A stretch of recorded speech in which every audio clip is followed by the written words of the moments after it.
શહેરની રાજનીતિ અને સામાજિક જીવનને નવો જુસ્સો આપવા માટે બિલીમોરા ખાતે સોમનાથ મહાદેવ મંદિર હોલમાં ભારતીય જનતા પાર્ટી દ્વારા નૂતન વર્ષ સ્નેહમિલન સમારોહનું સફળતાપૂર્વક આયોજન કરવામાં આવ્યું હતું। આ કાર્યક્રમમાં ગુજરાત સરકારના કેબિનેટ મંત્રી શ્રી નરેશભાઈ પટેલની વિશેષ અને ગરિમામય ઉપસ્થિતિએ વિશેષ ઊંચાઈ આપી હતી।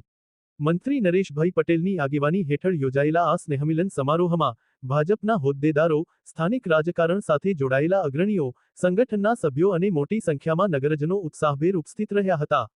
કેબિનેટ મંત્રી નરેશભાઈ પટેલે ઉપસ્થિત સૌને નૂતન વર્ષની હાર્દિક શુભેચ્છાઓ પાઠવી હતી।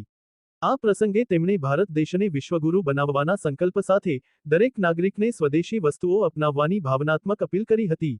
આ પ્રસંગે પ્રદેશ મંત્રી શીતલબેન સોની, પાલિકા પ્રમુખ મનીષ પટેલ, શહેર પ્રમુખ નીરવ ટેલર સહિતના અગ્રણી નેતાઓ પણ વિશેષરૂપે ઉપસ્થિત રહ્યા હતા।